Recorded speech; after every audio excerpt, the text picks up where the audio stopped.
It was a cold evening in Chicago. The wind rushed through the streets, carrying the tired sighs of a long workday.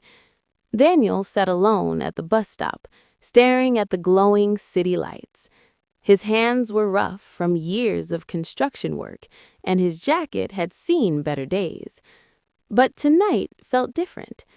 In his pocket was a letter that could change everything. Daniel had moved to the United States from a small town 10 years ago.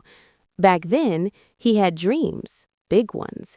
He wanted to build a better life, not just buildings.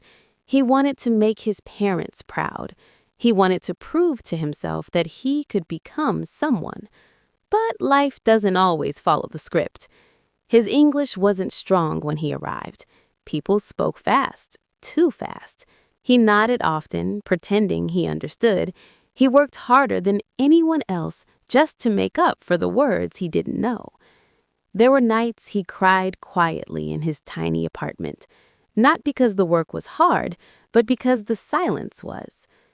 One day, at a construction site, his supervisor asked him to explain a problem with the measurements.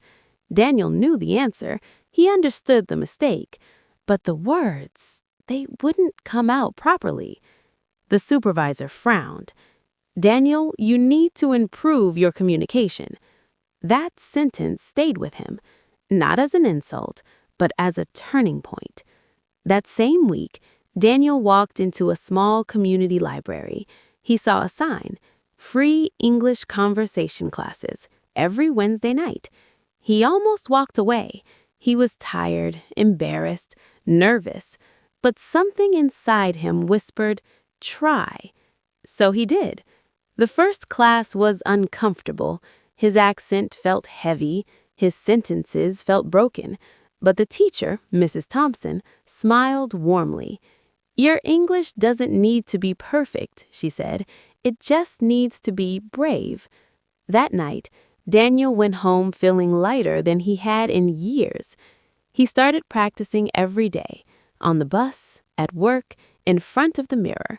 He watched English news, he repeated phrases, he made mistakes and learned from them. Slowly, something changed. Not just his English, his confidence. Months later, at the construction site, another problem came up. This time, Daniel stepped forward. He explained clearly, calmly, confidently. His supervisor looked impressed. "Good job, Daniel." 2 simple words, but for him, they meant everything. Now, back at the bus stop, Daniel opened the letter in his hand. It was from a technical college in Illinois. He had applied months ago for a part-time engineering program. He wasn't even sure why. Maybe it was just hope. His hands trembled as he read, "Congratulations, you have been accepted." He sat down heavily. Accepted? At 38 years old, after years of doubt, after years of silence. He looked up at the skyline of Chicago. The same city that once made him feel small now felt full of possibility. A bus arrived. Not just any bus, the last bus home. But tonight, it didn't feel like he was going home. It felt like he was finally moving forward. As the bus drove through the glowing streets, Daniel smiled to himself. He realized something powerful. It wasn't talent that changed his life. It wasn't luck. It was courage. The courage to try, the courage to speak, the courage to learn. And somewhere, on another cold evening, maybe another immigrant was sitting at a bus stop feeling small and unsure. If Daniel could speak to that person, he would say, "Don't wait to be perfect. Start being brave." Because sometimes the last bus home is actually the first step towards your dream.